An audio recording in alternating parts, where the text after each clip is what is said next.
What is going on, everybody? Welcome into Wager Alarm. We're doing our NFL wins total series. I'm Howard Bender, of course, and this is Craig Mish. You've probably been watching the videos as we've been posting a division a day, and it's time to take a walk through the NFC North. Craig, the last time we met up, we were talking NFC East, and we did not have a good time there.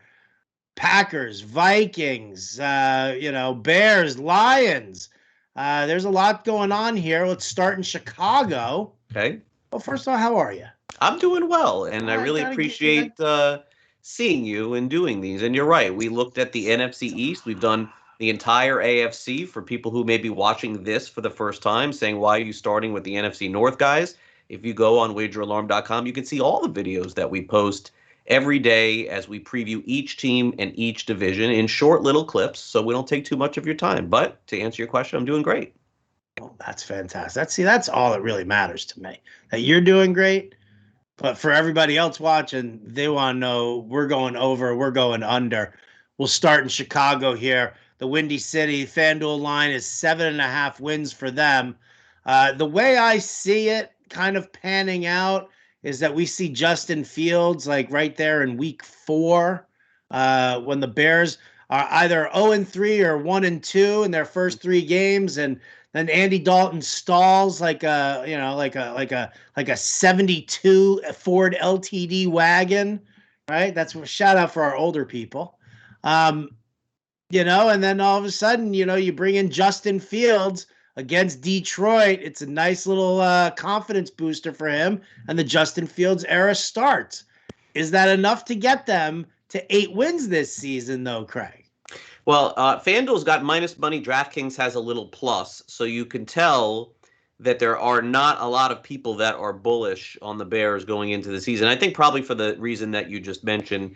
Another one, which is definitely fair, they have the 3rd hardest schedule in the NFL as per the records of 2020. Now, to be clear, when we do these, when I see a team that's somewhere in the middle, I don't even pay attention to it, but they do have a really tough schedule, at least on paper. Teams that they play against won 55% of their games last season. There'll be some variance there, but just keep that in mind. In terms of what they are going into the season, I think that you may see Fields quicker than anybody thinks. At this stage of Andy Dalton's career, I just don't know what he brings to the table. Their defense is pretty good. Their offense will only roll through the quarterback. We've seen this now for the Bears. I feels like 20 years already waiting for somebody to come in and just take them to a Super Bowl, whether it's Jay Cutler or Trubisky or Doug Flutie. I don't know how far I got to go back here with this, but they've just rolled through these quarterbacks over and over again. Jimmy Mack, Mike Tomczak. I don't know that Fields is the answer. I liked him a lot at Ohio State. I was surprised he didn't get drafted as high as he did.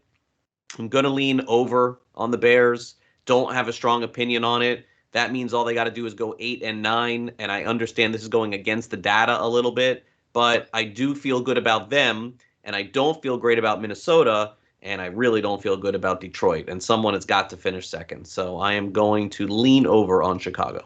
All right. Okay, let's go to Detroit. I mean, this team is awful looking. Not only is this team awful looking, but I gotta tell you, I'm not a big fan of Dan Campbell as the coach.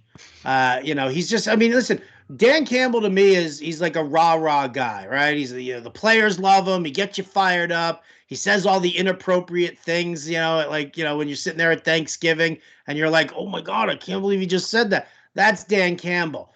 He doesn't get involved in designing schemes. He's going to leave that up to his offensive coordinator. Well, who does he bring in? He brings in Anthony Lynn, who just lost, he just got canned from the Chargers, right? And what scheme was over there? Oh, nothing that Anthony Lynn designed, because they had Shane Steichen there as their offensive coordinator, and Anthony Lynn said, I want to let my offensive coordinator design that scheme over there. And so Anthony Lynn, who's just hot trash as a coach, I mean, just awful. And now he's the one designing the scheme here in Detroit.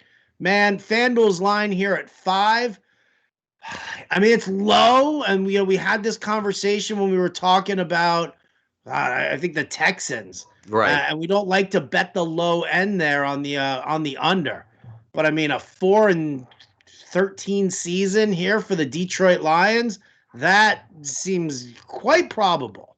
Well, I'll tell you what, if you wanted to do this on DraftKings, they have 4.5, and you can actually get plus money. In general, for me, when I'm betting totals, I try to get the best number, and the number that you just mentioned on FanDuel is better. So I'd rather do my 5 under than 4.5. But if I was going to go over on Detroit, I may look to DraftKings there. Look, Dan Campbell, I'm very familiar with. Howard, he coached the Dolphins. He took over when they fired their coach many years ago. The media used to call him Man Campbell, just because of how tough he is and all the things that he says. But you're absolutely right. They don't have any talent. The other thing that was interesting, and I'm sure you've talked about this, but kind of occurred to me, they have no wide receivers whatsoever. Like, how did they even get in? What you have? Brashad Perriman, Tyrell Williams. I mean, Quintez how did they get in this Cephas. position? Like Jared Goff is and Jared Goff to give Jared Goff credit, by the way, the guy stays on the field. He doesn't move at all, but he plays 16 games, right? Like the guy doesn't get hurt. But I don't know. This year just looks dreadful for them. So with Houston, it was interesting. I may want to lean over a little bit because I just felt like that number was just super low. But with the 5 on the Lions, I am going to lean under, and I would expect that they probably win 2 or 3 games and end up having the first pick in the draft at the end of the season. This seems like the least talented team in the NFL, and it seems like they're ready to start over. And when you do, you hire Dan Campbell. I mean, it's just kind of what you do. So no, you don't. You don't. I mean, this is like we're just gonna lose brutally, and then we're gonna clean house again because absolutely true. In 2 years, yeah, without doubt. Yeah. All right, moving on over to Green Bay. It's the return of Aaron Rodgers. 10 wins is what everybody is saying. FanDuel has it over there. I mean, listen, I get it. Dude has an MVP season and, he's getting older and few people, believe in guys to repeat after such a crazy big season like that. But, I guess one of the things that we can talk about is, the problems for the Bears and the problems for the Lions. And, you don't like the Vikings. I liked them more when Gary Kubiak and Rick Dennison were still running the show. And it wasn't, Clint Kubiak and whoever the backup offensive line coach is going to be for that with Minnesota. So 10 wins, an 11-win season for the Pack in a 17-game season does not seem far-fetched to me. I mean, I hate to, it's like the easy pick. It's probably the sucker pick. How much juice is on the over there? Not all that much, about -130. Really? Aaron Rodgers, this is a crazy stat. Aaron Rodgers has won 10 games or more as quarterback of the Packers when he plays 16 games, 9 out of the last 10 times. I mean, that's a staggering number, and you would have to think that he's going to be really motivated this season. Now, on the flip side, the Packers are never perfect. They have the 4th hardest schedule in the NFL this season. 53% is the winning percentage from last season. But I do think, and this is one of those things that's not tangible, but I believe there's a lot of motivation there. And despite the Packers' struggles in the playoffs the last few years, they've never had a struggle in the regular season. It seems like they get there. So is 12-5 unreasonable for Green Bay? No, I don't think so at all. I think they go over this number. So I would definitely lean over on Green Bay this year. Yeah, I like it. All right, wrapping it up, Minnesota Vikings. So here's an interesting one. 8.5 is their total, but you got a lot of juice on this. It's -160 if you want to take the over. Faith in Kirk Cousins. I mean, listen, Dalvin Cook, I love.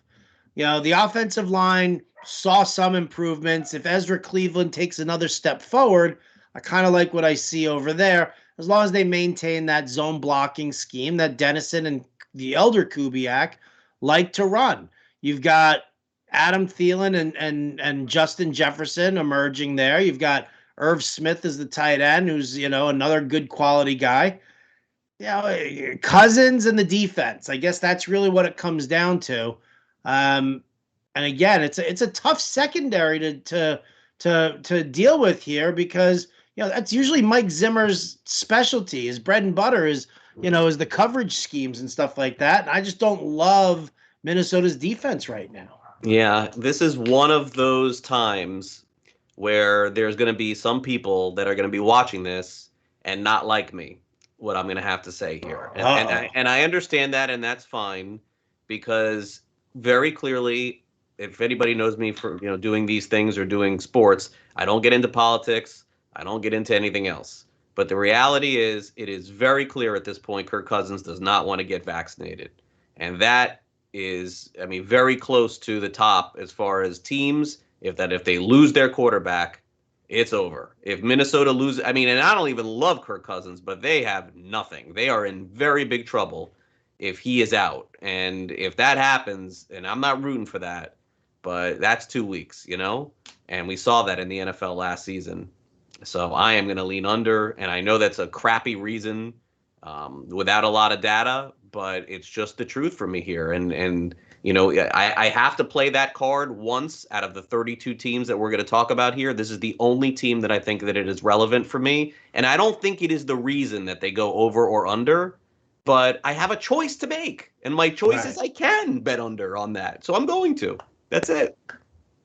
All right. I mean, listen, it makes sense. It makes sense. We talked about that with Lamar Jackson, who's still weighing the decision of whether or not he wants to, he's going to get vaccinated. And that's, again, right. what we talk about here with win totals is that it's all about the quarterback. It really is. You lose your quarterback, and that's a big deal. That's where you see the biggest point spread swings. And when we study line movement throughout, if the quarterback is out, man, that'll flip a line immediately. So I like it. All right. So under on the Vikings, over on the Packers. Oh, kind of leaning on that under on the Detroit Lions, and then the over on the Bears. So 2 over, 2 under. Very interesting stuff. That's going to do it for us here at Wager Alarm. That's your NFC North. Stay tuned because there will be more. Got to head down south and check out what's going on in the NFC there. So for Craig Mish, I'm Howard Bender, and we'll catch you next time.